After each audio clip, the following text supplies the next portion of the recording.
Fellow Nigerians across the world, I say good morning, good afternoon, good evening, and to some of you, good night, depending on your time zone. As you already know, I am George Onyibi. Of course, like I always say, if I had had a better phrase, maybe I would have been using that. But then, we will continue to appeal to the conscience of our people until they get to the level of maturity, when they will be able to discern what lies ahead of them. This morning, I want us to look at a message I simply titled, 4 Kinds of Politics that are played in Nigeria, which eventually has hindered the progress of the nation. Around the world, they play politics of politics, politics in religion, politics in tradition, politics everywhere. In fact, politics is the order of the day. And so whatever you are not able to play politics, you certainly will not be able to win. And now, looking at the affair of the nation, there is a trending story, a trending history, a trending event. I didn't want to give my attention to it, but I've watched people's opinion from so many angles. And considering the fact that that very issue is dominating the social media platform, locally and internationally. 90% of the radio station and TV station in Nigeria are talking about it. But then I see Nigerians who are supposed to know better are falling for this. And it's obvious politically we are not matured enough. Because if we are, our orientation would have changed by now. And most of those you see demonstrating their shenanigans across board will not be doing that. Everything they do, there is a political intention behind it. And so if I explain to you 4 kinds of politics that have hindered the progress of our nation, our country, Nigeria, next time you will begin to view them with 2 eyes. This is where we have problem. We saw the political imbalance in Nigeria. We saw the issue of insecurity that need to be addressed. We saw uncountable leaders from every angle who are not ready, or neither has they armed their mind with the responsibility of giving or redeeming accountability as when necessary. We confronted this process. We called it Biafra agitation, but we never know the politics behind it. Nobody is looking for Biafra. Nobody wants Nigeria to divide. It's politics. And then this same group of criminals wake up one day and they moved on until they are uniting their father and their mother. Abo is Igbo, Ikore is Igbo, everybody is Igbo. And most of you who they are trying to use to play politics, you don't even know. Or you don't perceive what danger lies ahead of you. You do not know this politics is to your own detriment. A group of lunatics will come out from God nowhere and they will tell you that Abo people migrated from Igbo, which I don't have problem with. But you tell them that Igbo people migrated from Abo, then you have a problem. But you don't know it's a politics. It's disheartening. Honestly, if I see this kind of dirty politics turning a shaman against Benin man, it begins to make me to question, where is the hope of the South people? Many of you are not mature enough to know the game.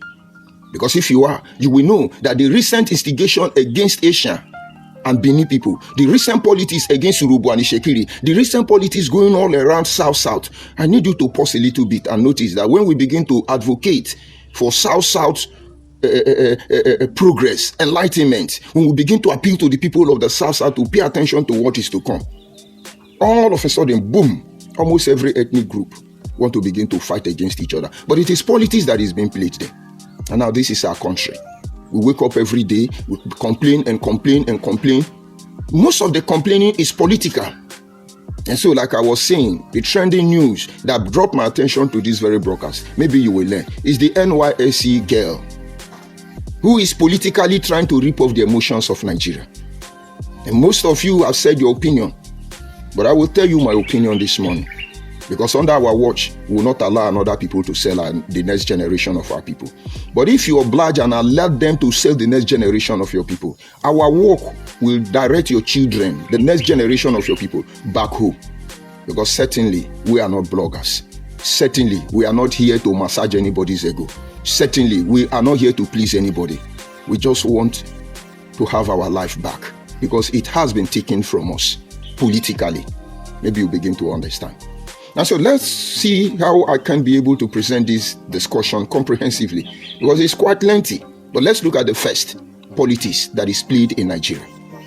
The politics of godfatherism, if you will understand.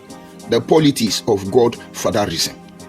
We wake up every 4 years, we go to the polling center to exercise our franchise, to exercise our right to vote and to be voted for. But where is the credibility of the INEC? Who can actually agree that free and fair election actually took place? It's almost impossible to say of the truth that any election in Nigeria has ever been free or fair. Because when it is free and fair, the winner will be killed. Go and ask Abiola. When it is free and fair, America will call the person who won to leave office. Go and ask Goodluck Ebele Jonathan. Go and ask Barack Obama. What did they do to Goodluck Ebele Jonathan? And so you wake up one day, they say this is your president. They have hijacked the judiciary, the executive, the legislative arm. You are not going anywhere because the Godfather are speaking. But the amazing thing is 99.9% of Nigerians don't know who the true godfathers in Nigeria are. Somebody will think Tinubu have power. No. When you enter the inner circle, you will know that there are people who did not even go to school. They tell Tinubu what to do. They are his godfather. Every godfather have a godfather. Believe me. Every godfather have a godfather. The manipulative politics by godfatherism, you will never see them coming. They go to the meeting. They make phone call. This is the next man coming on board. And that man will become the president. Let's use Wike and Senfobara as a case study. I've spent about 21 years in Lagos, or more, in Port Harcourt, or more. All these years I have spent in Port Harcourt, I have never for once heard the name called Senfobara. I have never heard about him until the last election. Believe me, from the government of Peter Odele down to the government of Onyesu Wike, I have worked closely with all of them in Brick House when it comes to the civil engineering sector. When Peter Odele left, the issue of Umeha and Wike came. Amechi came.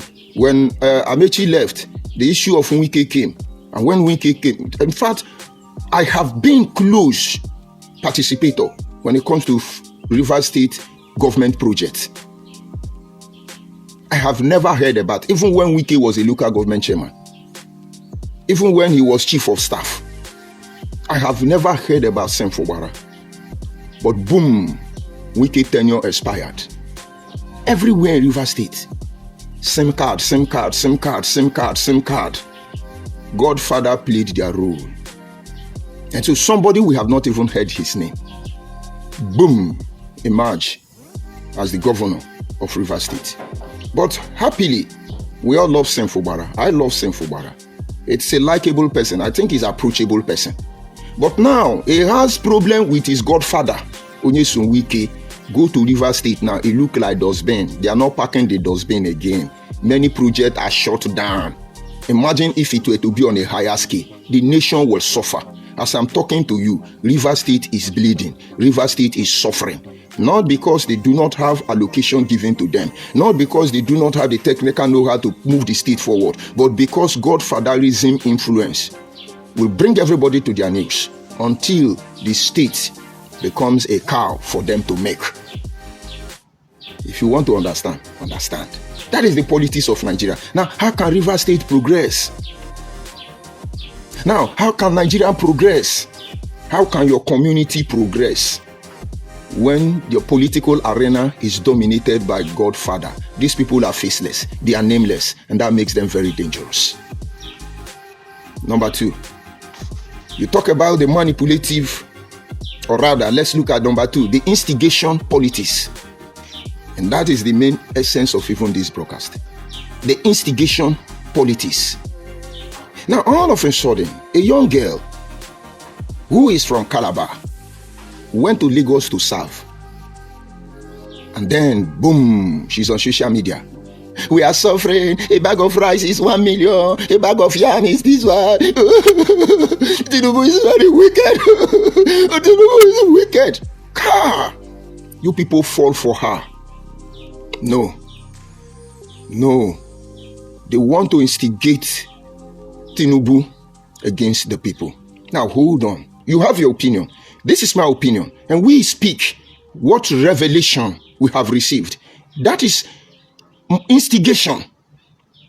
Somebody from Calabar, first of all, based on Nigerian statu quo, they sent you to Lagos. My brother, you are not a poor person. You must have bribed and bribed and bribed, because under normal circumstances, those people from South or minority, they send us to Arugongo, Sambisa Forest. They send us to area where people don't inhabit. That is where they send us to. And then they send people from the north or the west to work and share SPDC, Saipen. This is Nigerian mentality. And those Igbo people who can drag, we go to good places. So for you as a minority to go to Lagos, you must have bribed. And you are not poor. Because the real poor coppers now are languishing some forest in the name of NYSC. It's okay. It's okay. One of my sons is there, so I know what is obtainable. And now, you are in Lagos, and you are not crying. You just sit and say, the moment you say Tinubu is evil, Tinubu is wicked, everybody, boom. But we've been there before. Just that you're not watching, you're not listening, you're not learning. That girl is not speaking for Nigerians. Because it is time we call a spade a spade. In 1975, the minimum wage of Nigerians were 125 naira, and a bag of rice was sold for 50 naira. In all the West, every civil servant could buy up to like 20 bags of rice from their salary every month. But today, your minimum wage could be 200 naira, 200,000 rather. But I know it's not up to. Let's assume it's 80. What is the money they call in Nigeria? 80,000 naira. Because some of you are celebrating. You can't even buy a bag of rice. But do you know people were still protesting then about hardship in Nigeria? Do you know people were still complaining about that minimum wage that could buy more than 20 bags of a rice? Woman will always complain. And so even though minimum wage is 1 million naira per month, people will still complain. But this is the real issue. Why is that matter trending? The same thing they did to Goodluck Ebele Jonathan.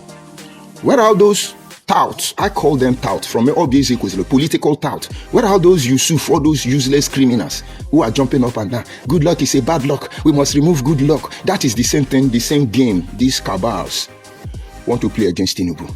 The one has come. Go and look at the people harping this issue. Tinubu is not a demon. And Tinubu is one of the sincere politicians I have seen in my life. I spent 11 years in Lagos. Very active 11 years, not as a child. I was among the working class. I worked in numerous places in Lagos. Even when Tinubu was like Onyesu Wike, Agbero, as a profession, before he even became governor. I know him. I know what he can do. I know he's not naive nor ignorance. I know he's greedy, but with good intention, because all of you are greedy. And I know for Tinubu, everything he's doing, his son will end up becoming governor of Lagos State in the coming years. I know his ambition. But you see what he's doing. He's trying to reduce the armed robbers in the house. You have heard about Alibaba and the 40 thieves. He wants to reduce the 40 thieves to 15 thieves. And if he succeeds in doing that, at least Nigeria can breathe. But these 40 thieves are not backing down. That girl is sponsored. That girl is sponsored. But you won't believe it. Because during the time of Goodluck, we couldn't see anything. We did point out to Nigeria that something is not right. The body language obviously cleared the whole issue. How can you congratulate Buhari when INEC has not called the election? The young man said, no, my ambition does not want the blood of any Nigerian. With this main mindset, if we ask Nigerian, all the political representatives we have had for over 50 years, vote for one of them to come back again, and you don't vote Goodluck Ebele Jonathan, I know you are part of the enemy of Nigeria. He relinquished power. He must have stolen money. He must have been weak, but he showed humanity. We see humanity manifest in his life. He took a bow. He would have resisted, and his people will still be suffering from it till today. And Nigeria will not be the same again. But then we thank him. The same way they frustrated Goodluck, Hausa people were shouting, Igbo people like Fada Mbaka were shouting, from religion arena everywhere, Yoruba, everybody was against Goodluck Ebele Jonathan. He must get out. That is the same game they want to play with Tinubu. But here's the real issue. If we gather as Hausa, Igbo or Yoruba, and then fight against South person that is incompetent and remove him. And now, we have gathered against Buhari, Igbo people championed it, that he has died in Sudanese, and that is his body double that is ruling Nigeria, to discredit him. Though they couldn't remove him, he stayed his 8 years and he lost out. And now we have Yoruba now, and now Hausa and Igbo now have to team together again and then begin to fight Tinubu. You will see that we're spending our energy replacing one dictatorship to another. We will never get the true leader. And so we need to come to a place where we checkmate this instigative politics. Stop allowing them to instigate people against you. Politics should be about what you can do, what you know, and not who you know. And then we look at the third one. That is the manipulative politics. Some people in politics, it's all about manipulation. Go and learn from Peter Obi. You will understand if you are reasonable. He's a manipulator. Recently, Peter Obi made a broadcast that President Ahmed Bola Tinubu is fulfilling his election manifesto, that he's doing well, and his fellow Igbo people are hypering it. That everything he promised to do to Nigeria, he's doing it. And they support it with the video of that useless girl who says she's in Nigeria, an NYSC, whose father is part of the problem we are suffering in Nigeria. They are deceiving themselves. They are deceiving themselves. This is how they manipulate. And so when he gave her this speech, you think he was praising Tinubu. No, he was actually dragging your attention to the simple fact that the government of President Ahmed Bola Tinubu has done the worst by suffering Nigerian because he removed subsidy, the increase in tariff. But the creation of state that is ongoing, that will benefit Igbo people, P2B have not talked about it. They are fighting the tax reform bill because it will benefit minority of Nigeria like South with us.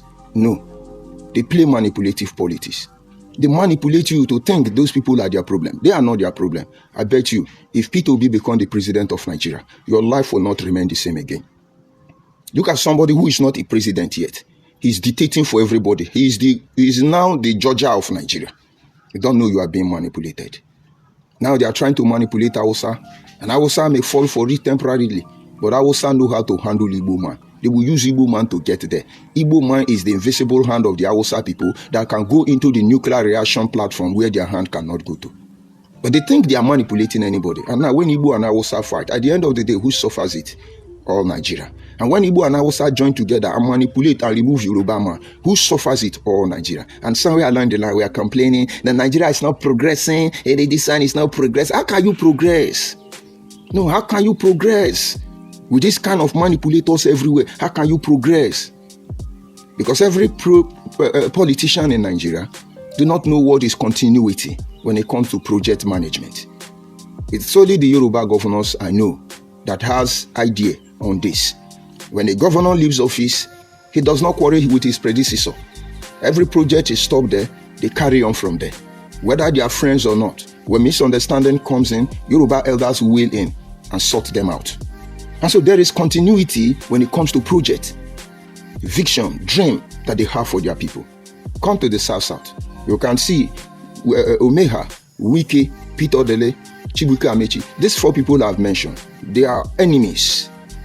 What are they fighting for? They've been governors. They've stolen. They've moved on. Come to Delta. It's just some, maybe based on our value system. That is why nobody's killing anybody. Go to the Southeast. Everybody is fighting everybody. The next governor, where is Willie Obiano? He can't near Anambra, or else he will get it from Soludo. And I know when Soludo leaves, his predecessor will chase him. If Alesoti has not been a progressive-minded individual, and let's give it to Okezie Ekpazo, at least he's not fighting Alesoti. How would he when he has stolen enough?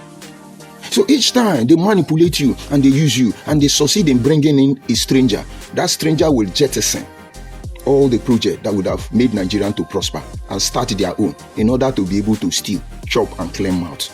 I can't forget in a hurry a monorail project handled by Rotimi Amechi, the then governor of Rivers State. He was going to build a railway in Rivers State. I think he spent almost 10 billion naira, or is it dollar, $10 billion or thereabout. The project ended up as casting pillar everywhere in the town. Manipulative politics. Nigeria will not progress by it. And then we look at the last one, which is generally known as dirty politics. When it comes to dirty politics, they will tell you there is no permanent friend, there is no permanent enemy. When you hear politicians tell you this, know that they are hyenas. They are wolves, very vicious animal. They cannot be trusted. Trust them to your own peril, because it is their interest that must be protected. Any other thing you're bringing on board, you are on your own. And this politics has made them to do everything they can. They enter secret court, they sell their property, they borrow loan, they look for sponsors just to get to that office. And when they play these dirty politics to get to the office, that is when you begin to hear them begin to make phone call. They will go to Imam and tell Imam, Allah Akbar, vote for me, Allah children will enjoy. And then they will go to the church. They will say, yes, daddy, it's a religious war. Let us save Christian. They will go to the native doctor and say, Omenala, we are greeting you. They will go to club. They will go everywhere out of desperation. They're spending money. But this is the call in the whole matter. Nigeria is a country that has respect for religion.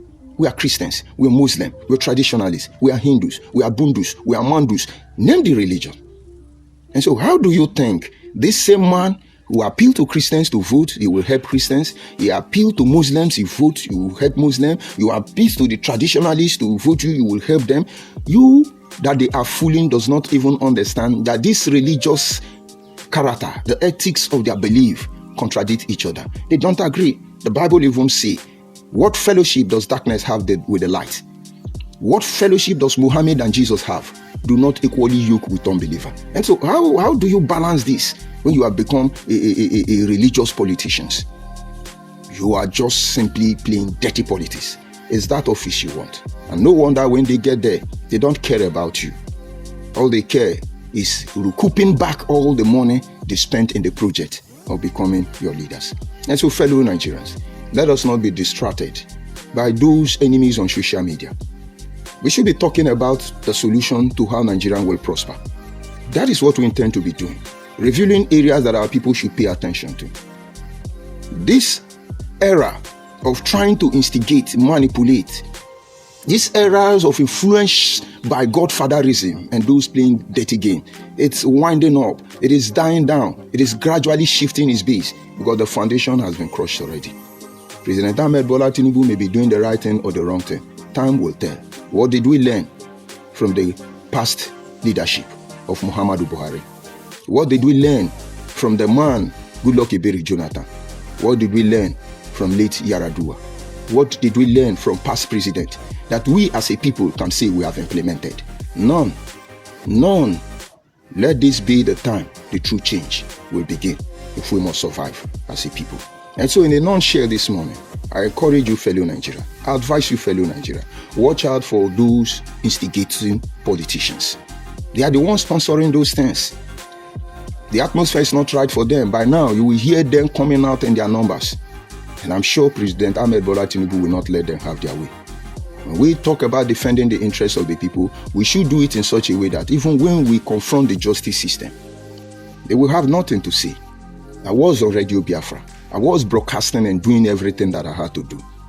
And I was arrested, having been set up by the same criminal, manipulative politicians, dirty politicians. That is what Igbo Biafras are. Now, when I was arrested, and I gave my submission to the competent court jurisdiction, like Jesus will say, for the prince of the earth was loosed against me, but they found nothing against me. It's not as if they cannot indict me, lay false allegation against me, but they were sincere. The DSS was sincere in carrying out their investigation in my matter. The justice system were sincere in looking into my matter. Because it's almost impossible to contradict my action. And evidence was there. Evidence was there. And so when we are doing the right thing, nobody can shut us down. And even one of their leaders was calling that lady and said, Madam, go and pull down that video. Listen to that girl's statement. You will know that girl is sponsored. You will know there are people behind that girl. You will know that girl is a criminal herself. Because the woman say, young lady, what kind of post is that? Go and pull it down. You are supposed to be laundering the image of Nigeria, not coming to talk rubbish. And the girl said to her, are you threatening me, madam? Are you threatening me? If they threaten her, what happens? This is how we have been shouting. We want youth to be involved in politics. You must carry the youth along. We campaign for it seriously. Where is a do better? Where is a do better? Or now don't forget a do better. This same one now using herself to disgrace herself and Nigerian NYSC. You people want to disgrace yourself. Give her office now. She will tell you Tinubu is angelic, is very good. Have you seen anybody eating money from the immediate government that will condemn this government? They know how to get to you. Look at the issue of Akpabio. All of a sudden, old haggard wife, when they say she's beautiful, I wonder where is beautiful. The beautiful of face, now the beautiful of breast. The beautiful of breast, now the beautiful of nyash. The beautiful of nyash, now the beautiful of the interior. Or you know, every man getting own beautiful. It's beautiful, it's beautiful. So she lost her respect. She don't have respect for her marriage. And he's going to United Nations. United Nations, I come here not because of myself. I come here because of Nigerian women. Because Nigerian women have been harassed. United Nations, Akpabio want to rape me. And I look at all of them called United Nations. And I shook my head. But I pity her most. You know, come and remove Akpabio. A Kogi person, knowing what Yahaya Bello and the rest of them are doing. He didn't go to United Nations. Does Kogi people know who Nigerians are? Kogi people, all of you in Kogi, do you know who Nigerians are? And then one of your own is running mad.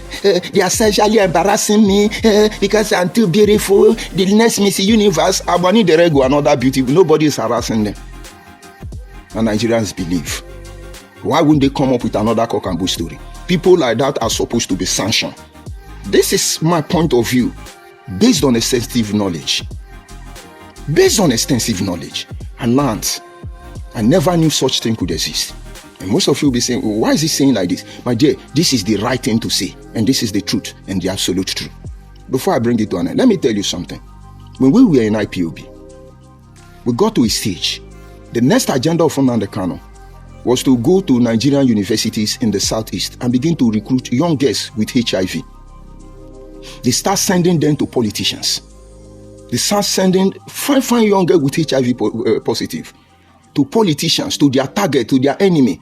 They sent to me, go to my post. They were shouting that, oh, he has HIV. They sent to me. The person confessed to me. Because when she came to me, she see I'm not like what she's taught. And after that, she left. Go and ask Austin Agbanyem. There is a man in IPOB known as Austin Agbanyem. He is in charge. Tell him all the chat they have in that group, that I still have a record of it. And why are they doing that?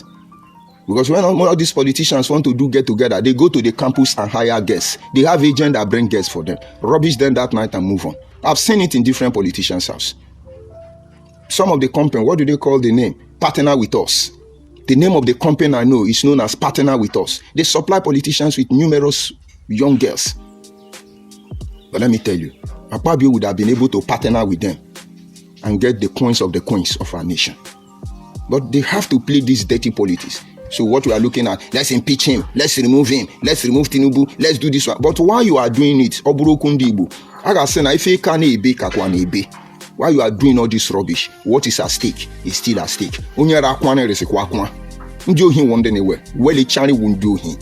And so they throw one story for us, we die over story, a will that will never be. And at the end of the day, you are distracted. Don't let them fool you. Know the kind of politics that are obtainable. Maybe my next broadcast will look at the viable politics every Nigerian must play. We should be mature enough to know this truth. I'll go to my comment section now and then receive some insults, because I love insult. I see different Blackie. Good morning, different Blackie. I greet you. Good morning. I see Okoma. I greet you, my brother. Good morning. I see John. I say good morning, George. I greet you, John. And then I see as a man. I greet you as a man. I see Kenwood. He say talk about what is happening in Rivers State. Leave Peter Obi alone. Yes, Kenwood, you are right. I should be talking about what is happening in Rivers State. But then I'm not from Rivers State. I'm from Delta State. And so if you are to be Ikwiri man, Okreka man, Ogoni man, Ijo man, Wakreke man, anybody from Rivers State, I would have listened to you as a buffoon. I would have listened to you as Igbo wild animal that you are. But you see, I'm not from Rivers State. That right I have to talk about Wike and Senfobara is the same right I have to talk about Peter Obi, who has become impediment, who has become the clause in the wheel of our progress as a nation. And I'm not standing here as a Delta man. But I'm standing here as a Nigerian. The last time I checked, I'm a Nigerian. And I'm going to remain in Nigeria for a very long time. Because you see, to divide Nigeria, my brother, the project will take another 100 years. Because all of them go vomit with you and don't chop in the name of one Nigeria. Your country will eventually become a collateral. Talk about River State. Leave it. Am I from River State? You want to ask question before you make comment. Better still, you would have dropped a good insult for me. Good insult. Not just comment. I see, who do I have there? Uyi there. I greet you, Uyi. Good morning from here. It's a P2B, IPOB, night Nigeria at daytime. That is what they are. That's just the truth. So that's just the truth. The last meeting I had with any politician in the southeast under Biafra agitation was with Peter Obi in Enugu. I was in the company of Aloy Jimako. What were we talking about as a Biafra man then? Are we talking about Nigerian politics? Are we talking about IPOB, Biafra agenda? Somewhere along the line, they will make the mistake. And that mistake will bring their end, their inevitable end. Just the same way I told Nnamdi Kanu. I said, you will make a mistake. And you will not have the opportunity to receive forgiveness, not to talk of repentance. You end your career. Where is his career? There are people you don't fight. You fight them, you fight yourself. In the absence of any other insult, I'll bring the broadcast to an end. Don't forget I remain George Onibi.